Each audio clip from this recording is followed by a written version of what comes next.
Tanda besar kiamat itu ada 10 kata Nabi. 7 terjadi pada masa umat Islam ini masih ada di dunia. 7-nya terjadi pada masa umat Islam masih hidup. Ini kan bakal meninggal semua nih. Kita semua bakal meninggal nih serentak nanti, ya. 7-nya akan terjadi pada umat Islam, 3-nya akan dialami oleh orang-orang kafir yang hidup setelah itu. Singkatnya saya sampaikan, Bu. Tanda besar kiamat yang pertama adalah Dajjal muncul. Dajjal, ini yang pertama. Yang kedua, ya, setelah Dajjal muncul, Nabi Isa pun turun. Dalam Al-Quran ada, Bu. Sananya kita bedah ini satu-satu, dia sudah diangkat, dan ulama-ulama ahli tafsir bahkan dalam surah An-Nisa disebutkan oleh Allah bahwa Nabi Isa di akhir zaman akan diturunkan oleh Allah dengan ruh, dengan jasadnya. Kerjanya apa? Membunuh Dajjal. Hanya Nabi Isa yang sanggup membunuh Dajjal. Siapapun di muka bumi ini tidak ada yang bisa membunuh Dajjal, hanya Nabi Isa. Ini yang kedua. Tanda besar kiamat yang ketiga, 3 terjadi di periode yang keempat nih ya. 3 tanda besar kiamat terjadi pada periode keempat di sini. Ini yang keempat, yaitu keluarnya manusia-manusia yang super biadab dulu yang dikurung oleh Zulkarnain. Dalam Al-Quran diceritakan ini, namanya Ya'juj dan, ini manusia loh ya, Ya'juj dan Ma'juj. Ya'juj dan Ma'juj. Bahkan ketika Ya'juj Ma'juj ini muncul, Nabi Isa pun dan Imam Mahdi tidak sanggup untuk membunuhnya. Jumlah mereka sangat banyak. Dia manusia yang terus berkembang biak, beranak pinak. Dan ketika mereka keluar, kata Allah dalam surah Al-Kahfi, dalam surah Al-Anbiya, bahwa mereka akan menutupi permukaan bumi, khususnya yang Timur Tengah. Itu kan dipenuhi oleh mereka, ya. Enggak, mereka masih hidup. Akan ada pembicaraan khusus, Bu, tentang Ya'juj dan Ma'juj, ya. Intinya mereka akan keluar di akhir zaman. Ya'juj, Yagog dan Magog kalau orang mengatakan, ya. Yagog dan Magog. Nah, ibu-ibu, bangsa ini Allah abadikan dalam Al-Quran. Allah ceritakan dalam Al-Quran. Jadi 3 ini akan terjadi pada fase keempat kita.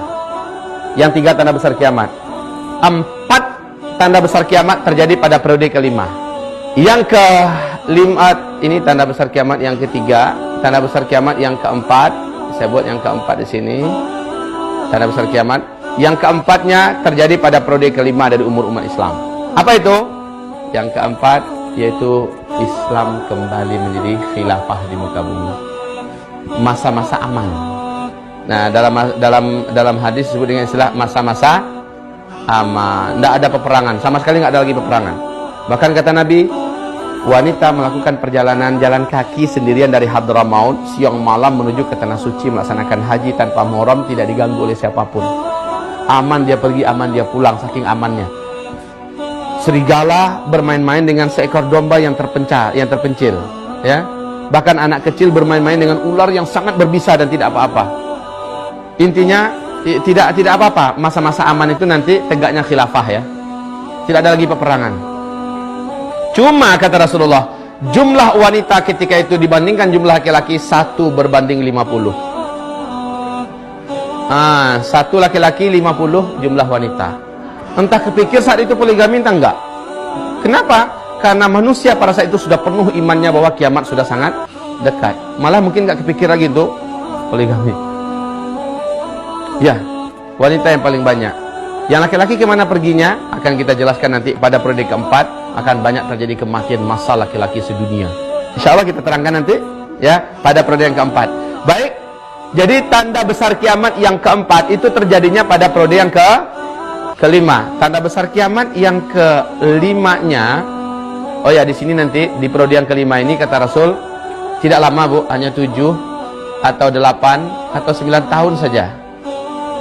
Dari sini sampai ke sini hanya 7 atau 8 atau 9 tahun berakhir sudah masa yang kelima ini. Jadi bukan lama, Bu, ya. Bukan seabad, 2 abad, 3 abad, 4 abad, enggak. Hanya 7 atau 8 atau 9 tahun saja. Iya, periode kelima ini hanya 7 atau 8 atau 9 tahun. Kemudian disinilah meninggalnya Nabi Isa. Jadi Nabi Isa meninggal di sini, Bu. Setelah Nabi Isa menikahi seorang wanita muslimah Arab, dia kemudian meninggal dunia. Imam Mahdi juga meninggal di sini.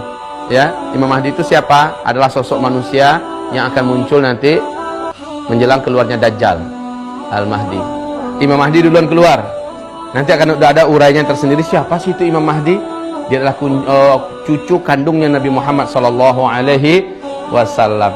Tapi Imam Mahdi versi Ahlus Sunnah wal Jamaah, bukan Imam Mahdi versi Syiah. Karena Syiah juga punya versi Imam Mahdi mereka. Katanya keturunannya dari Husain. Padahal Imam Mahdi menurut riwayat yang sahih dari kalangan Ahlus Sunnah wal Jamaah adalah keturunan kandung Rasulullah dari Hasan. Nah, ini yang keempat. Periode yang keempat ini